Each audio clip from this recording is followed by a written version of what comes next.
Le cours autonome qui vise la consolidation et la remédiation des préacquis. Alors on va commencer par ce qu'on appelle la matière et plus précisément ce qu'on appelle l'air qui nous entoure. Voilà, comme vous le savez, l'atmosphère terrestre que vous voyez devant vous sur le schéma, elle est subdivisée en fait en 5 couches. Vous avez en bas, ici, la troposphère. Donc la troposphère, qui a une épaisseur d'environ 15 km, c'est une couche des êtres vivants, comme vous voyez là où ils volent les avions, c'est la couche la plus basse. Donc elle représente 80 à 90% de la masse totale d'air et de la vapeur d'eau. Passons toujours, voilà la troposphère.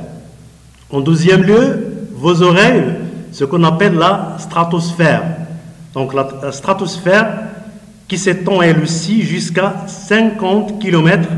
C'est une couche d'ozone. C'est la deuxième couche, si vous comptez du bas vers le haut, donc c'est la deuxième couche, c'est la couche d'ozone.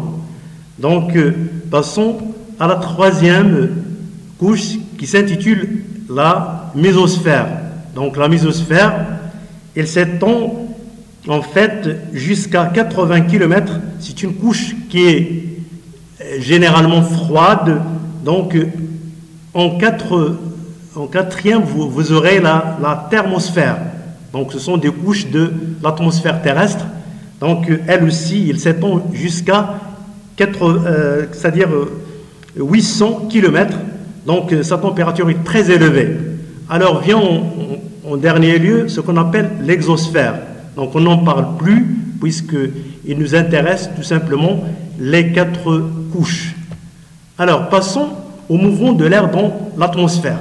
Comme vous le savez, l'atmosphère terrestre s'étend, elle est inégalement chauffée par les rayons solaires.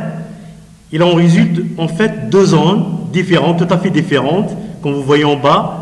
Vous aurez la zone basse pression ou la dépression D, et puis où l'air chaud léger monte vers le haut, à droite du schéma comme vous voyez. Donc vous aurez l'air chaud qui monte, et puis vous avez à gauche la zone basse qui est une zone à basse température et haute pression qui constitue en fait l'anticyclone A. Donc voilà. Pour revenir à une situation d'équilibre, il doit s'opérer un déplacement, voilà, un déplacement du vent ou de l'air. Donc le vent souffle des zones les plus, c'est-à-dire à une pression plus élevée, vers les zones à faible pression. En conclusion, on dit que le vent, c'est un mouvement horizontal. Donc ce qu'il fallait retenir, c'est que la pression diminue avec l'altitude. Donc, à chaque fois qu'on monte en altitude, la pression diminue. Voilà. En passant aux propriétés, certaines propriétés que vous avez vues l'année dernière et constituant de l'air. Donc, l'air, comme vous le savez, n'a pas de forme propre. C'est-à-dire, on ne peut pas, voir la forme de l'air dans l'espace. Elle est expansible. Ça veut dire quoi, expansible? Donc ça veut dire que l'air, on peut le trouver partout dans la nature. Elle est compressible, donc il se comprime alors. Donc la quatrième caractéristique ou constitution, c'est-à-dire que la pression varie en fonction de la température. Et puis la masse de l'air, c'est 1,3 g dans les conditions de pression et de température. Alors, continuons avec l'air qui représente un mélange homogène. Il n'est pas hétérogène, bien sûr, comme vous avez vu l'année dernière. Et puis, il n'a pas de... C'est un corps pur, en fait. Donc, ses composants sont 20% d'oxygène, et 80% de nitrogène, N2.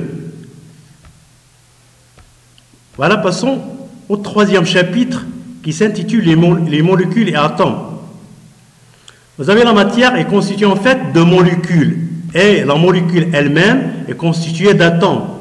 Donc, ces atomes sont immodifiables. C'est-à-dire ils ne peuvent pas se casser. Leur forme, la masse et ses dimensions sont les mêmes. Donc, passons toujours à certaines formes de ces composants. Vous avez l'oxygène, il est généralement peint en rouge. Regardez la forme de l'oxygène en rouge, O. Et puis vous avez ce qu'on appelle l'azote, Na, en bleu, généralement en bleu, et le carbone en noir C. Et finalement, vous aurez l'hydrogène H. Donc, et comme vous le savez, la formule de l'eau, H2O, il contient 2 atomes d'hydrogène et un atome d'oxygène. Donc, le 2 que vous voyez représente le nombre d'atomes d'hydrogène. Vous avez la forme de l'eau.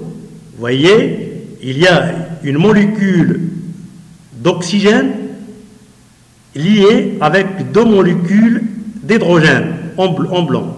Et la formule chimique, comme vous voyez, vous avez O avec 2 hydrogènes et 2 liaisons qui relient l'hydrogène à l'oxygène.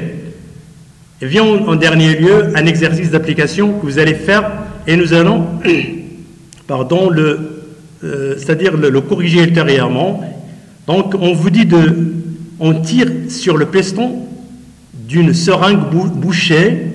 La première question, l'air contenu dans la seringue subit-il une compression ou une expansion, c'est-à-dire la détente?